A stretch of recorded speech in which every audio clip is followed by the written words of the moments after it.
আজকে বানাবো এই যে কচুর শাক, ইলিশ মাছের মাথা দিয়ে কচুর শাক বানাবো। দারুণ, কিন্তু নিরামিষ, অসাধারণ লাগবে। মানে নিরামিষ না, মাছ যেহেতু আমিষ, কিন্তু রান্নাটা পেঁয়াজ আদা রসুন না, নিরামিষভাবে বানানো হবে। তাহলে এবারে গ্যাসটা ধরিয়ে এই যে কালো কচু, মেয়ে যেখানে চাকরি করে তাদের গ্রামের দিকে তো এই তাল আর এই কালো কচু দিয়েছে, আর ইলিশ মাছও এনেছি, তাই কারণ ইলিশ মাছের মাথা দিয়ে কচু হয়ে যাবে। আর হেভি খেতে হয়, হেভি হেভি। কচু কেটে আমার দিদিকে বললাম, কাজে দিদিকে বলে কেটে দাও না গো, কেটে দিল। তো ধুয়ে নিয়ে ব্যাস কড়াই জল দিয়ে আর বসিয়ে দিলাম, নুন হলুদ দিয়ে দিয়েছি, ঢাকা দিয়ে দিলাম। 10 মিনিট মতো সিদ্ধ হয়ে গেলেই হয়ে যাবে, বেশি আর লাগবে না। এই যে সিদ্ধ হয়ে গেছে, আর নুন হলুদটা না দিলে কালো কালো হয়ে থাকে। হয়ে গেছে, এবার ভালো করে এটাকে ছেঁকে নিতে হবে, জল যেন একদম না থাকে। এইভাবে কোনো ছাঁকনি বা ঝুড়ির সাহায্যে ছেঁকে নিলেই হবে। তারপরে আমি ইলিশ মাছের মাথা আর লেজাটা নিয়ে নিয়েছি, কারণ লেজাও কেউ খেতে চায় না, বড্ড কাটা। এবারে নুন হলুদ মাখিয়ে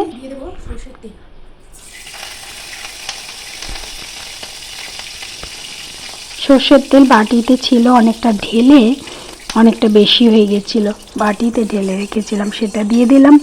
এবার কড়াই ঘুরিয়ে দিলাম ভালো করে, যাতে কড়াটায় পুরো তেল হয়ে যায়। এবার দিয়ে দিচ্ছি একটা একটা করে মাছ।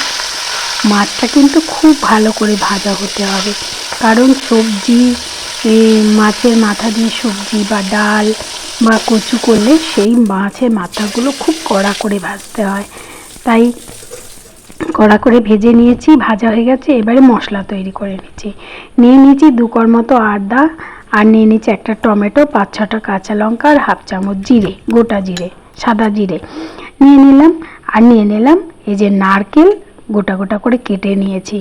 আমার করতে একটু অসুবিধা হয়, সেই জন্য কেটে নিয়ে আর পিছনে লাল অংশগুলো ফেলে দিয়ে ব্যাস মিক্সিতে দিতেই কি সুন্দর, দেখুন এত সুন্দর হয়ে যায় না কোরানো, যে কি বলবো, ওই সেকেন্ডে হয়ে যায়। এবারে ওই মাছ ভাজার তেল ছিল, তাতেই দিয়ে দিলাম কালো জিরে, শুকনো লঙ্কা, তেজপাতা, আর দিয়ে দিলাম 4টে চেরা কাঁচা লঙ্কা। দিয়ে এগুলো হয়ে গেলে, একটু গরম হয়ে গেলে বা ভাজা হয়ে গেলে দিয়ে দেব মশলা বাটা। সেই মশলাই ছিল টমেটো, আদা, কাঁচা লঙ্কা, আর হচ্ছে সাদা জিরে, গোটা জিরে। এবারে দিয়ে দিলাম স্বাদ মতো নুন, চিনি, আর পরিমাণ মতো হলুদ। দিয়ে দেওয়ার পর ভালো করে নেড়ে চেড়ে যখন তেল ছেড়ে গেছে, দিয়ে দিলাম কচু, সিদ্ধ করা কচু। এত সুন্দর হয় বন্ধুরা খেতে, একবার বানিয়ে খেয়ে দেখবেন। আর না, দুপুরবেলা মনে হবে যেন খুশি হয়ে গেছি একদম, এত অসাধারণ খেতে। অনেকেই বলে বুঝি। আর দিয়ে দিচ্ছি নারকেল কোড়া, অনেকটা যখন শুকিয়ে এসছে, নারকেল কোড়াটা দিয়ে দিচ্ছি। অনেকেই বলে বুঝি বাঙালরা কচু খায়, কিন্তু সত্যি বলছি, বাঙালি খাক আর ঘটেই খাক, যেই খাক সেই কিন্তু একদম বকবক খুশি হয়ে যাবে। এবারে হয়ে এসেছে, দিয়ে দিলাম, মশলাও কষানো হয়ে গেছে, তার সঙ্গে কচুটাও দিয়ে কিছুটা কষিয়ে নিয়েছি, নারকেল দিয়ে দিয়েছি। এবারে দিয়ে দিলাম মাছগুলো দিয়ে না সামান্য একটু মশলা ধোয়া জল দিয়ে দেব, তাহলে মাছের গন্ধ বা মাছের টেস্টটা ওর মধ্যে যাবে। দিয়ে দিলাম, দিয়ে এইবার একটু নেড়ে চেড়ে ঢাকা দিয়ে দেব। বন্ধুরা এইভাবে একবার বানিয়ে খেয়ে দেখবেন, কথা দিচ্ছি, শুধু খাওয়ার পরে না মনে হবে কি অসাধারণ একটা টেস্টের রান্না খেলাম, কি বলবো। এবার হয়ে এসেছে, আমি ধনে পাতা দিয়ে দিলাম, দিয়ে এবার নেড়ে চেড়ে নাবিয়ে নেব।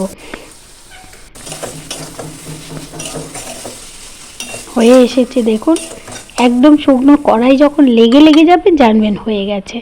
এইবার সার্ভ করে নেওয়ার পালা। দেখতে এত সুন্দর হয়েছে, আর আমি তো জানি আমার জিভে জল চলে এসছে, আর সামলানো যাচ্ছে না, বাবারে বাবা।